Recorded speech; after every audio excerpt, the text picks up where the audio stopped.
Bonjour, aujourd'hui c'est le 14 mai et voici le texte d'aujourd'hui, de ce matin. Romains chapitre 2, verset 29.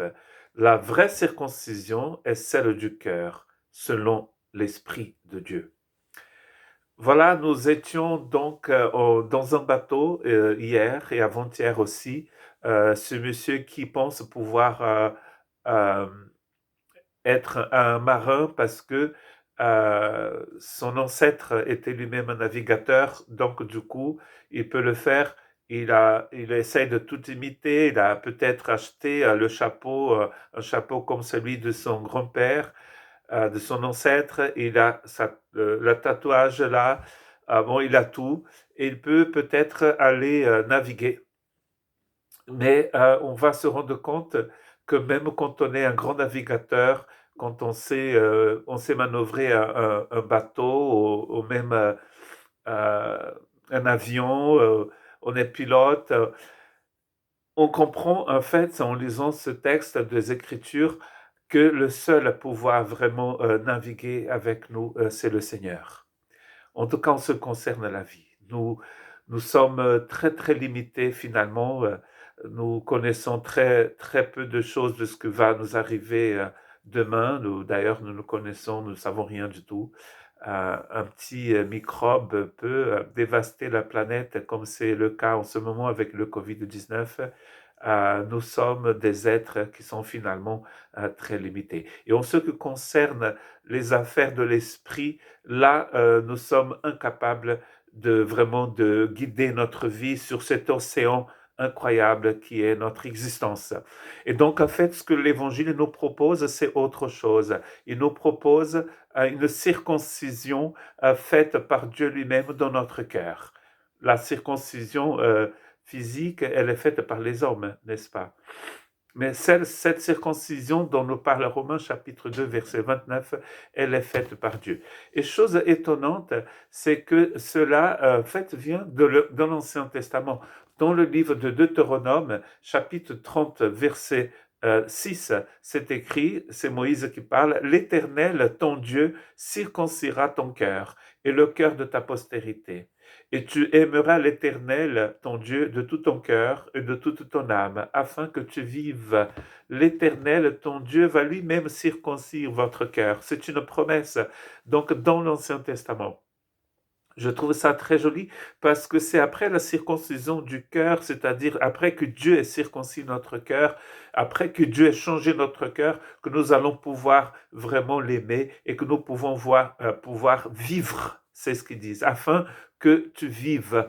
Donc, afin que nous vivions, Dieu a circoncis notre cœur. C'est Dieu le seul qui peut changer notre cœur. D'ailleurs, dans le texte de Romains chapitre 2, verset 29, c'est écrit que cette circoncision est selon l'Esprit de Dieu. C'est une œuvre de l'Esprit de Dieu. Et la fatigue que nous avons dans notre vie, dans notre cœur, c'est que nous pouvons passer des années à essayer de manœuvrer le bateau par nous-mêmes, par notre propre force. Nous voulons tout faire par nous-mêmes. Nous voulons en fait placer les choses sur nous-mêmes. Nous devenons le centre de notre spiritualité. Tandis que dans les Écritures, le centre de notre spiritualité, c'est le Seigneur. Paul, en écrivant à l'église de Philippe, d'ailleurs, il était dans une prison quand il a écrit cette lettre, il dit dans le chapitre 1 de la lettre aux Philippiens et le verset 6, il dit, je suis persuadé que celui qui a commencé une œuvre en vous va l'achever. Celui qui a commencé va faire en sorte que nous puissions arriver de l'autre côté de l'océan. Voilà le secret de la vie chrétienne, finalement. C'est lui qui commence et c'est lui qui va nous aider à achever la course. Par nous-mêmes, nous ne pouvons rien faire. Il y a plein de choses que nous pouvons faire dans notre vie, mais s'il y a une chose qu'on ne peut pas faire, c'est de changer notre propre cœur. Nous ne pouvons pas le faire. On le saurait, n'est-ce pas? Regardons cette humanité que nous sommes depuis des millénaires, depuis des siècles. Nous nous battons pour établir la paix dans le monde. Nous venons de fêter la fin de la Deuxième Guerre mondiale ici en Europe, en mai. Et depuis cette guerre-là, qu'on disait c'est la dernière, nous avons eu tellement de guerres. En ce moment même, il y a une guerre dans le monde.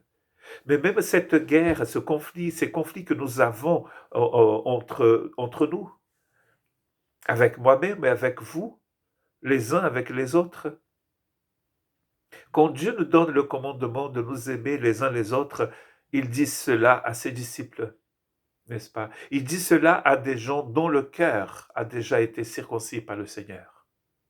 Il est impossible de mettre en pratique un amour comme celui de Dieu sans l'avoir reçu dans son cœur. C'est Dieu qui place dans notre cœur cet amour. Voilà pourquoi le texte de Deutéronome nous dit que Dieu, après avoir circoncis notre cœur, nous allons pouvoir l'aimer de tout notre cœur. Et nous allons pouvoir vivre. Il n'y a pas de vie loin de l'amour de Dieu. Si Dieu n'a pas circoncis mon cœur, je ne peux pas vivre comme ça. Je vais passer tout mon temps à essayer de manœuvrer ce bateau, d'arriver de l'autre côté de l'océan sans pouvoir le faire. Dans la vie humaine, dans la vie ici sur Terre, manœuvrer un bateau, c'est pas impossible si on est vraiment un marin. Mais dans cet océan qui est la vie spirituelle, qui est la vraie vie, sans Dieu, nous ne pouvons rien faire. Nous ne pouvons pas et nous n'allons pas arriver en sécurité de l'autre côté. Seul Dieu peut nous guider sur cet océan qui est la vie.